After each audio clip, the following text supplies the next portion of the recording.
Good evening, everyone, and welcome to the Daily BALM. This is your host for the evening, Beverly Buncher. I'm the founder and creator of the BALM programs. This week, we're looking at Principle 1. The family has a crucial role to play in a loved one's recovery. What we know about this is that families are always contributing. They're either contributing to making things worse or they're contributing to making things better. And so we study this principle to learn all the various ways to make things better and to get an overview of the entire BALM program, which truly teaches us how to contribute in a positive manner to our loved one's malady. Our guest this evening is Houston Spore. Welcome, Houston. Thank you. And he's quite experienced in his own personal recovery, and I'm going to let him tell you that story. And for his bio, I'm going to tell you about some of the work he's been doing, and he'll tell us more about that. Houston Spore is the founder and executive of the H.T. Spore Foundation. And he has, in 2017, he began working with LifeStream Behavioral in their Forensic Community Service Program. And then in 2020, became Community Outreach Director for Project Opioid. After gaining knowledge and developmental skills, he started the foundation.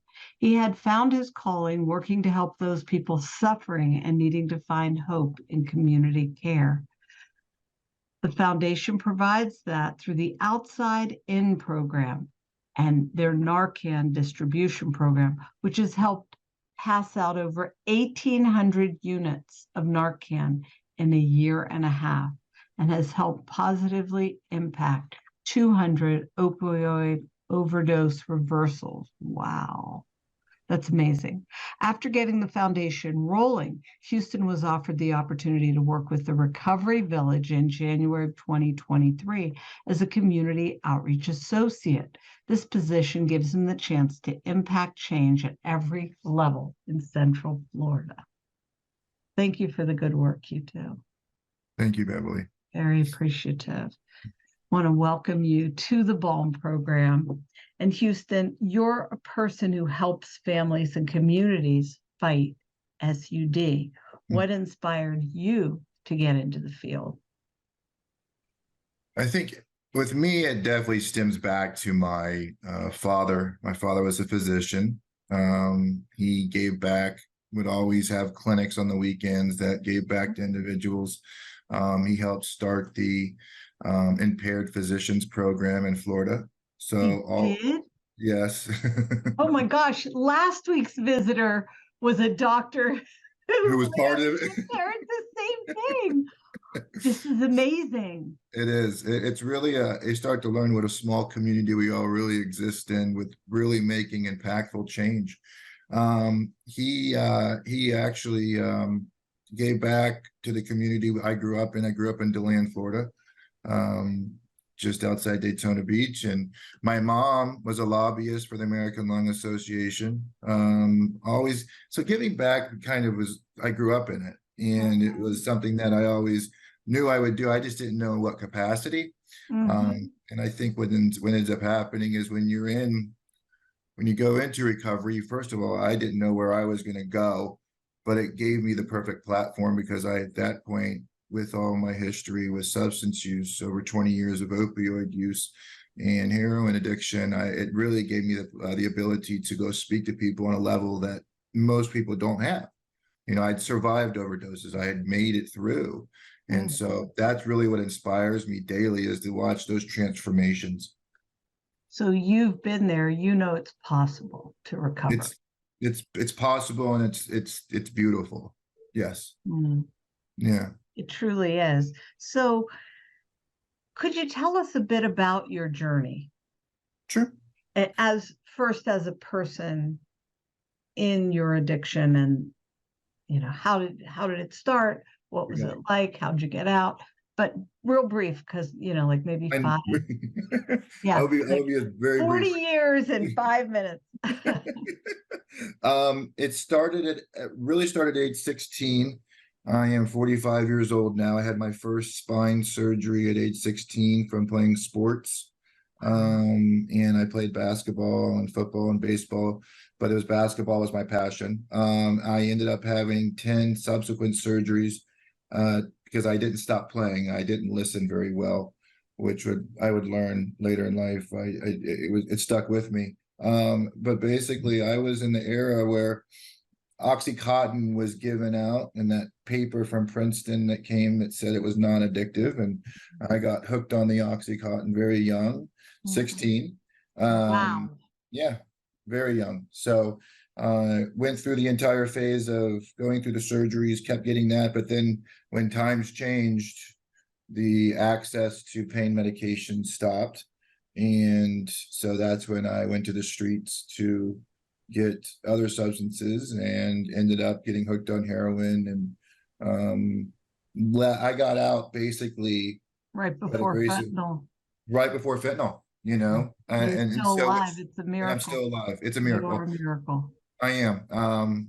I've overdosed a number of times through the years, and I've been brought back by Narcan. And it saved my life many times. But I got out, like you said, it's a miracle. But that's the best part is I can share that story over and over that you can do it, that you can get out. And what was it like for you as a person in active addiction to deal with what your family was going through and how they were relating to you as a result of your addiction as your First, I didn't, addiction yeah. evolved? I think first it was me trying to understand where they were coming from. I didn't know I was an addict, to be honest with you. I'm like, what are you talking about? I'm taking everything as prescribed. But then realizing that I needed it to be able to exist within my own community. And so everybody changed around me before I realized that I was even an addict, right? That before that I was dealing with substance use issues. And what happens is I began to realize that the only way I was going to survive and be able to keep this going the way that I've been feeling for so many years was to manipulate, lie, kind of the behaviors changed with me. The moral compass went a different direction. And dealing with my family, they love me and they always say they love me, but they didn't really like me, but you deal with it because you don't know any other way. It's survival mode. People are living as you're surviving. Right. And that's really what I was in for the vast majority of that period of time. So wow.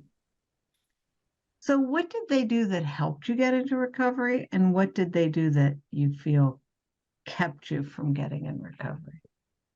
So let me answer that backwards if you don't mind. Okay.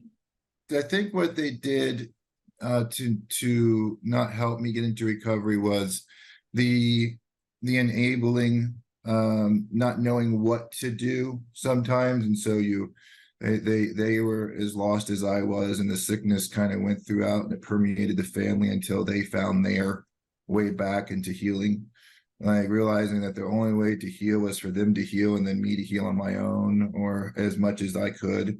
And I went through 6 different treatment facilities. They learned, I didn't, and so all the family. At least it helped someone, right? Someone was right. It was going to someone. Getting better. Someone is getting I'm it. laughing along with everybody in the audience. I hope they're going it. Yes. So it was, all the greatest facilities in the world had the greatest family programs, but the family programs, I just wasn't, I wasn't ready. I just wasn't there. And I was forced to be ready. And that was to answer the second part of the question.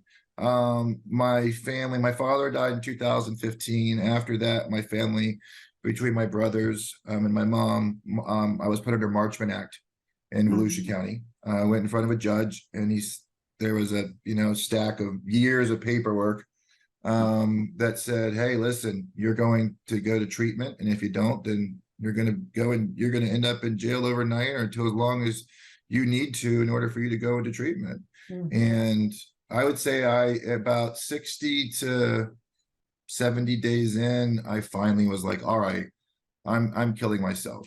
And that's when I think I really realized, I'm like, oh my gosh, this is exactly what I needed, because I wasn't going to see it. I was way down the hill.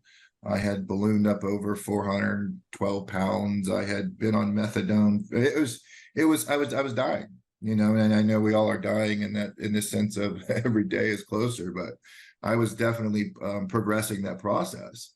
And I spent a year in treatment. But the greatest part was I learned how to involve myself in the community again, with my family, with their expectations of me not always being like in the line, and being okay with that, right? Because they had their expectations, I had my expectations. It was okay if they didn't align in the beginning, because we were learning how to partner up again as a family. And I think that was one of the hardest parts, but the most rewarding, for sure. Right, right. One of the research, I don't know if you know the Family Recovery Guide. She talks about, I can't remember the author's name. Every time I talk about this book, I see it on the shelf at my house in Florida, but I can never remember who wrote it. Yeah. Apologies for that. But it really hit me when I saw that they talked about how when a family gets into the recovery, the family goes their way, the loved one goes their way, because what we're seeing in BALM is more that once the family is in and the loved one gets in, they may not be like this, but there's an alignment, and it doesn't take as long somehow for the family to come back together. Definitely noticed that. I work in it daily now, and so I see the families come back much faster when they're ready. When they're ready to be able to say, all right, we're going to break this bind, this sickness that we're all sharing, and we're going to get healthy on our own, and then come back together if that's possible. Right. I mean, you can't control what the loved one does. We call the person who's struggling the loved one. Okay. But if the family is willing to get well, the loved one's chances just shoot up through the sky. Way up. Yep. Yeah. So once you got into recovery, how did your relationship with them change? It was, what my family was so willing to accept me back. It was, I had not had that relationship with them probably since age 18. Wow. So it was something so foreign, right? Like, because it became so adversarial there for so many years, me against them. And when I started to get into recovery, express the complete honesty of where I had been and what they had not understood, just complete honesty. What I realized is if I'm not worried about, if I'm here to be in complete recovery, I'm going to share completely. Right. And so that really allowed them to understand me. And then they did it in reverse. Right. And so, because they had learned through the processes that they had been through, counseling or Al-Anon or the other modalities that they utilized, but it really blossomed into, them accepting that relationship back. We had to build anew. It's that new forged bridge of communication, because before it had been torn down. And so it was, today I have the greatest relationship I've ever had with my family. My brothers and I are very close. They accept my wife, who's in recovery.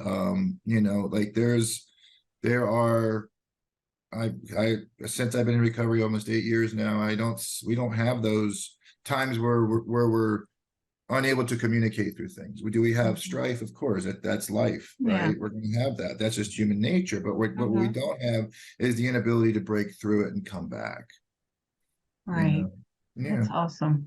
So you told me that you still take drug tests after 8 years. Is that at your family's request, or? In the beginning, it was something we agreed upon. We looked at this very contractually, we had to figure out how we were going to work best together. And I could work off that. If I had a checklist of, I can do these things to help you all trust me again, then I will do them. Do you remember what they were in addition to the Yes. tests? Yes, ma'am, I do. It went down, there was 5 major ones. It was meetings, 90 and 90, 90 meetings in 90 days. I had to meet with a therapist weekly. I had to make sure with all my chronic pain issues, I needed to be staying on my, I was taking Suboxone. So staying on my medications properly. And I also suffer from severe depression and anxiety. So staying on my medication, so medication adherence, and then urine testing. And then it would be to be able to do spot check urine testing if there was some concern. So really, I was like, yeah, I can do that. Listen, I spent a year in treatment, not trying to, at some point you stop manipulating and you start wanting to figure out how to live. And I realized that I could do that very easily. And now I do it because I know it's gonna just, I'm building up more and more trust, because if anybody ever has a question, I have something I can go show them. Listen, guys, I'm not using, because I know that for so many years I would adulter things. I would try to break around urine testing, do all kinds of different things. And to me, it just seems so simple. You know, the low-hanging fruit is where I want to work with people in recovery, is because those are the most simple parts. The other parts we can work at later, but that's a good way to start building that trust issue. Right. Yeah, I mean, I remember that in our house, it was like every few people got sober at once, and every day we would just show the pee. Oh my goodness. That was funny. And it was wonderful because I was the one who cared. You know, I was the non-user, and I could just go, oh, what a relief. That's one less thing I have to worry about. You know what? One thing my mom, amazing. She works with me in my foundation, actually, and doing development work, and she's on my executive board. But she said to me, what stuck with me with during family week, I went to Florida Recovery Center. That was the last one I went to in Gainesville. And she said to me, every night I couldn't sleep if I didn't know you were home safe. And because I thought that you'd either die or hurt someone else, you know, that stuck with me. So the urine testing, things like that, I still text my mom every night just to let her know that, hey, we're good, you know. It becomes that, like, it's just to let her know that we're okay, you know, 8 years later. That's beautiful. And it's her least concern at this point, but it's still something that I feel is something that can be done so simply to alleviate any concern, because I know the pain. I know as much as I can from my side how much pain I caused with what my addiction and my behaviors did. You know, yeah. We have a lot of empathy today for your family. Yeah, yes. In my line. Go ahead. No, I was saying, and it helps in the work I do, be able to relate to the parents that, you know, today I dealt with 2 parents that, you know, had their daughter overdose. So it's talking to them as much as I can on a level as hey, I'm a parent with a 5 and a 2-year-old, right? But as much as I can is saying, I want to help, be, you know, what I can to help your daughter get that change, whatever that change is for her, you know. So, you know, it's like you went through this, you see it from the side of the person who's going through it, but now you're able to clearly see without blinders on. Oh, yes. Please go through. Mm-hmm. What's it like for you? I mean, having overdosed, is it traumatic? What's it to see people overdose or to see the effects? I don't go through a couple day period without a good cry or a good emotional tug of war, I guess. having been through it, I know how traumatic it is, and it was part of the work I did with EMDR and some of the horrible Yeah. things that had gone on in the past.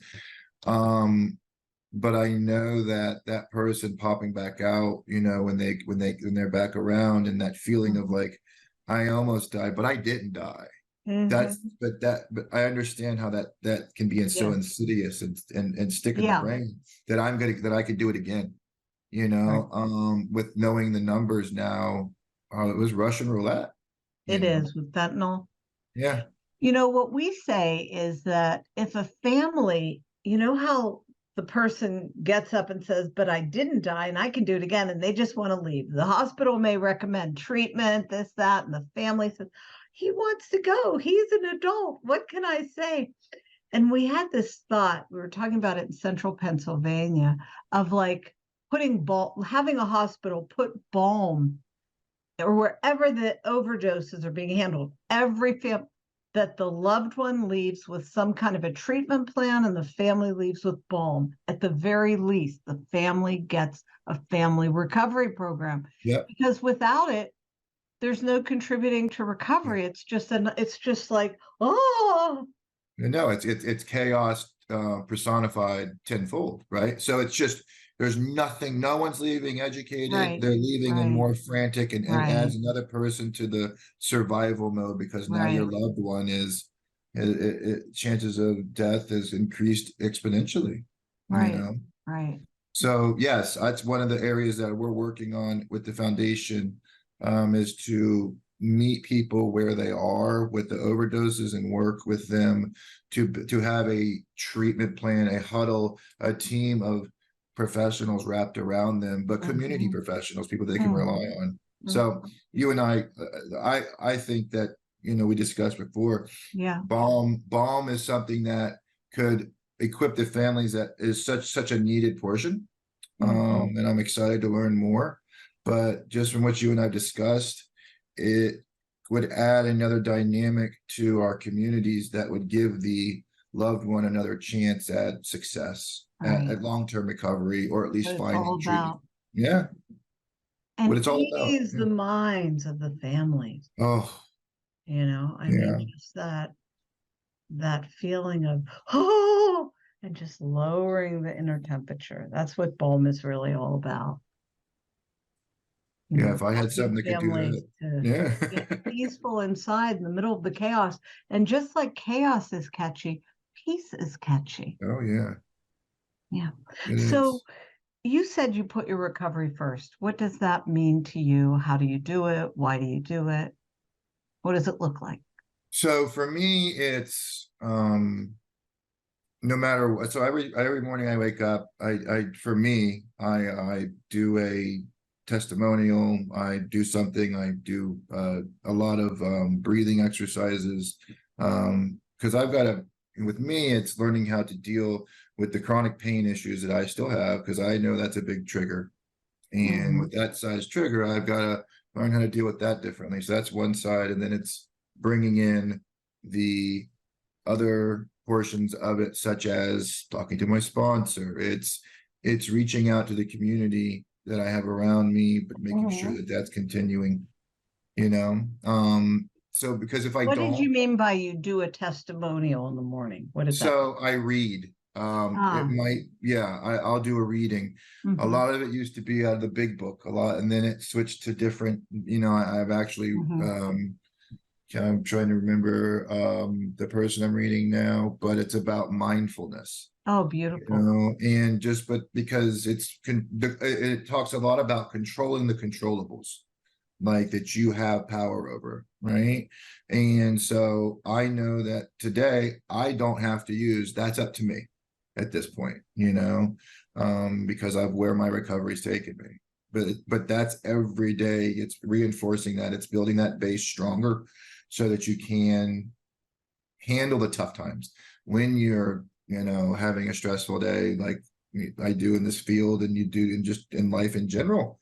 When I find myself just in a new spot, uncomfortable, feeling vulnerable, Mm-hmm. one thing that's interesting, I learned that I need to strive towards feeling vulnerable.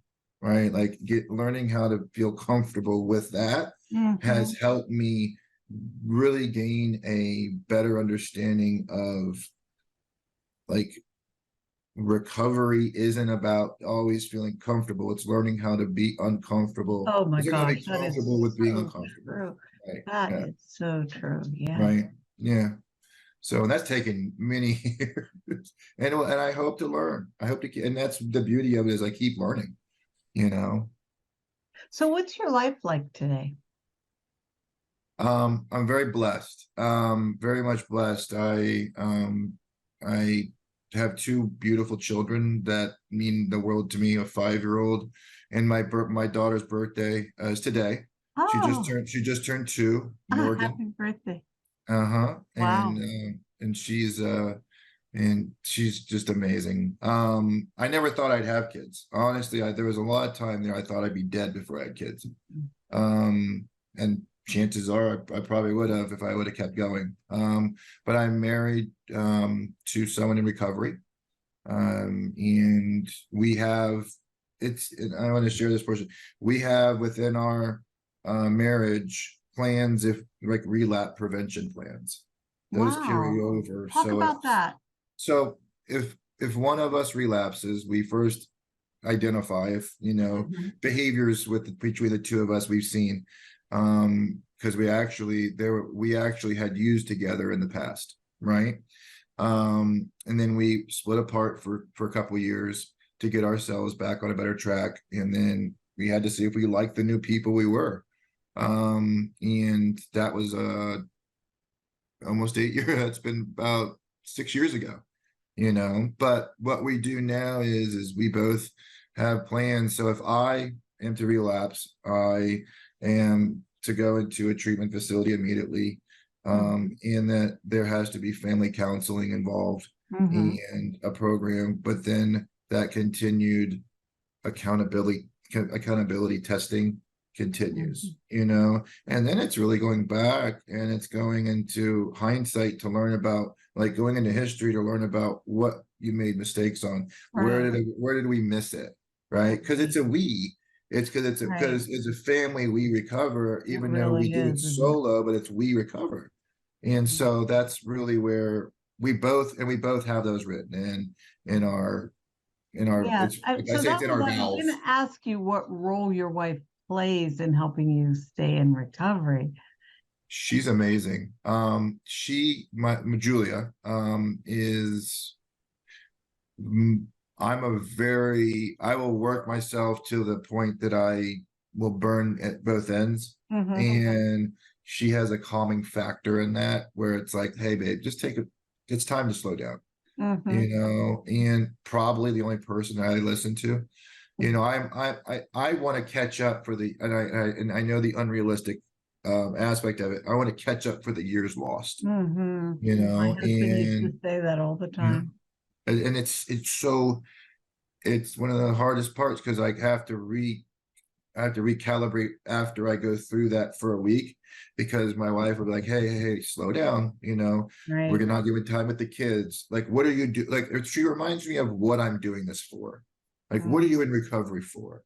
And then it's just it's going back to the basics, And how are keeping you it. there for her? Oh gosh. I want to be, I listen well, at least I believe I do, Mhm. um I've heard, I like to be the person that can provide a stable foundation. She's decided to be, stay home with the kids, so I want to take care of that side and our agreed upon Mhm. roles at this point. And I support her when she wants to go back. She's gone back to work here recently, substitute teaching. I Nice. support, it's supporting those roles, and then being able to identify when when we're not well Right. outside of children, so it's Lego pieces, right? They all got to kind of Just fit putting it together. all together. I love Yeah. that analogy. Yeah. Yeah, so when we do that well, and we've seen each other at each other's worsts, and I think that, as much as but we're not the same people. We're two different people now. So Right. I felt, in reality, I loved drugs for 20 some years, and that was my love affair, right? And then I fell in love with my wife, after I got into recovery. So that's basically where I am. That's So, pretty nice. yeah, it's a great Very feeling. nice. Yeah, it's the happiest I've ever been. The trust is the biggest thing. Humility, I think would probably be the other one. In sports, I played, I didn't have that much growing up. And so when I lost sports, I lost all identity, right? So hurting myself and then going through that process. Yeah.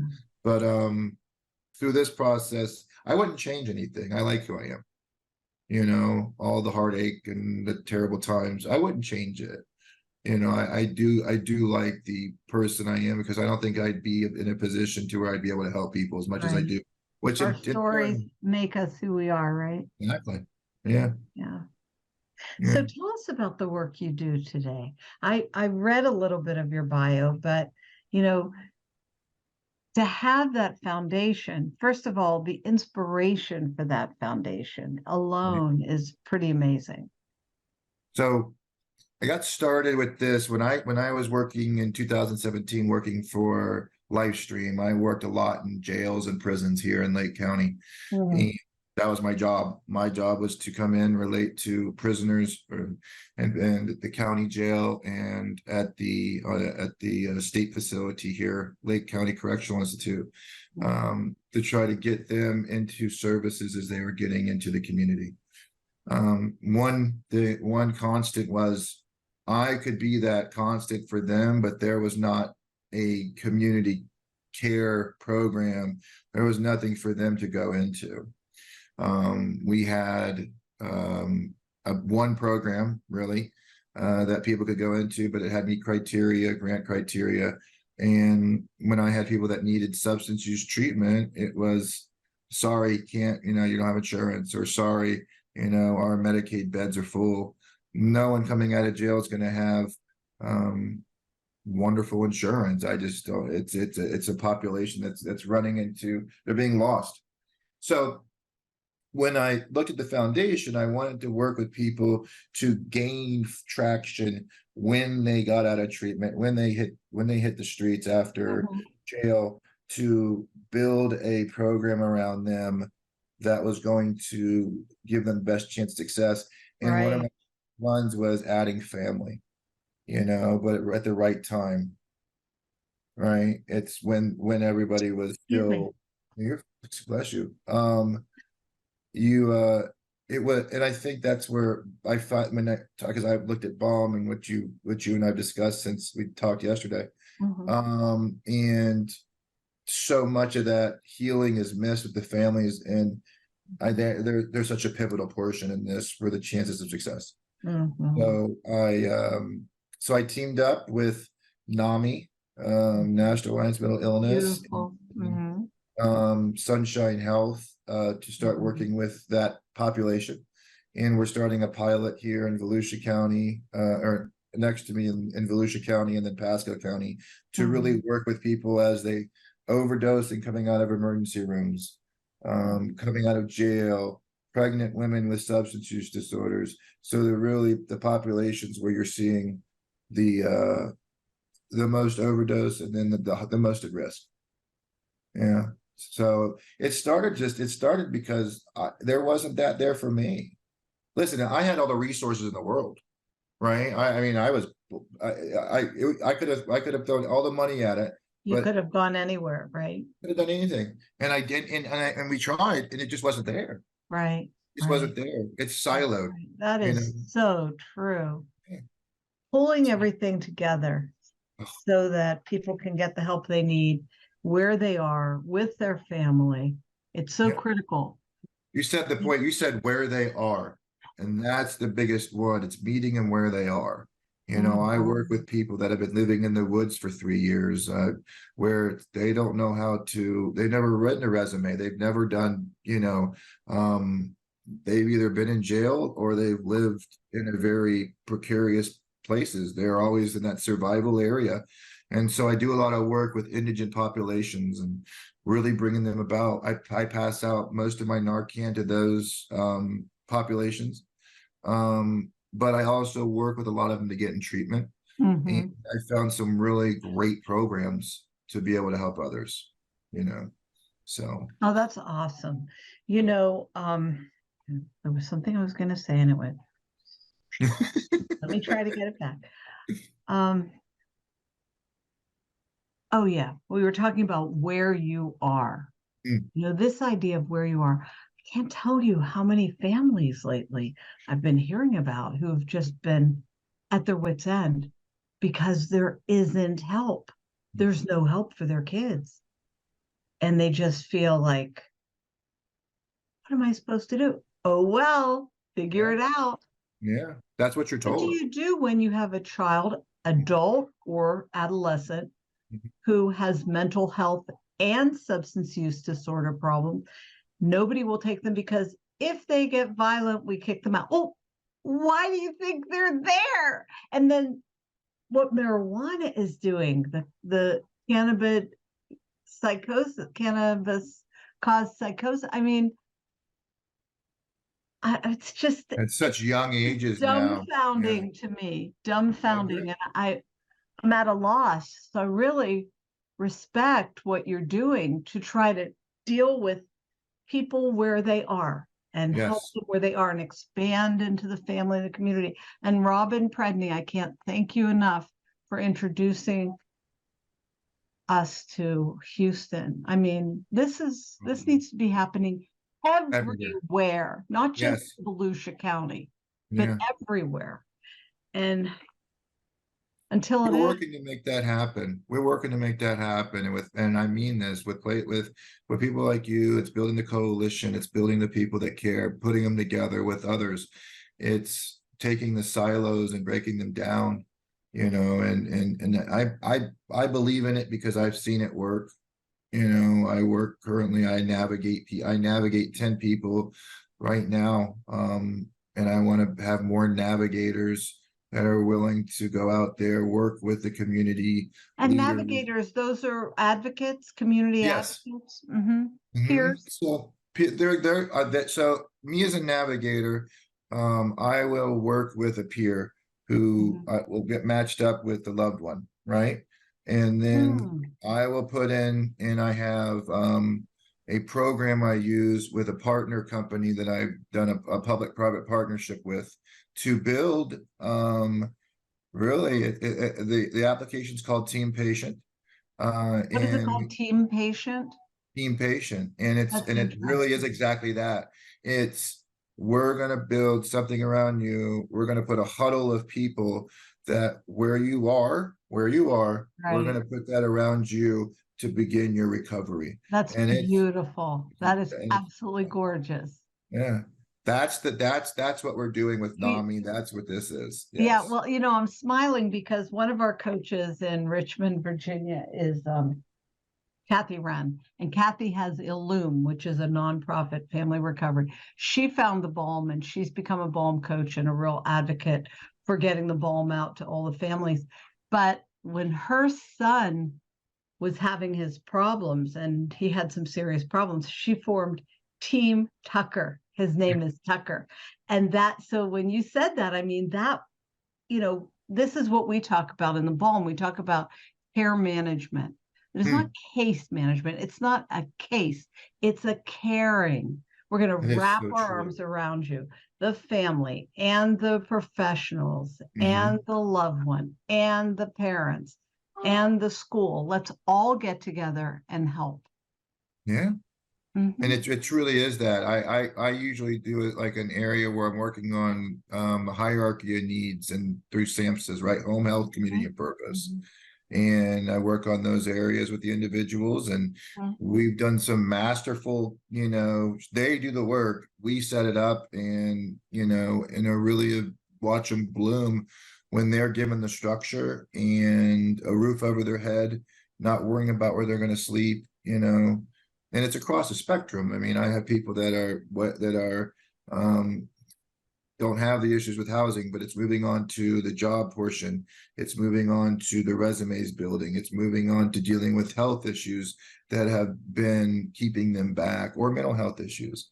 It's really identifying those portions of the totality of the individual that Mhm. needs to be the whole before they can move on to sustained recovery. Right. Yeah. Absolutely. That's beautiful. Yeah. Thank you all for being here. And Houston, amazing. I'm looking forward to our conversation. I think it's next week, right? Or is it? We have it. It's Either on the calendar. It's on the calendar It's somewhere. on the calendar, right? Just to let everybody know, coming up this week, tomorrow night, coaching group for individuals in recovery. Sunday, 7 steps to be a loving mirror. Monday, coaching group for families. That's 7. Those of you who are in the facilitator or coaching programs, we are having component 1 gatherings starting on Monday. That is Mondays at 7 p.m. for 8 weeks. And then also on Mondays, on demand, 12 principles for individuals in recovery. Tuesday, 10 a.m., journal your way to BALM recovery. 8 p.m., limits, leverage, and boundaries, class 2. And then next week, the daily BALM will be back with principle 2, change happens in stages. Just everybody take care, and we'll see you next week. Don't forget, 7 Steps Retreat coming up October 13th to 15th. That'll be a 3.5-day retreat. It'll be starting on a Friday night till a Monday morning. We're very excited. That's our transformation process. And remember, everybody, be a loving mirror. Good night.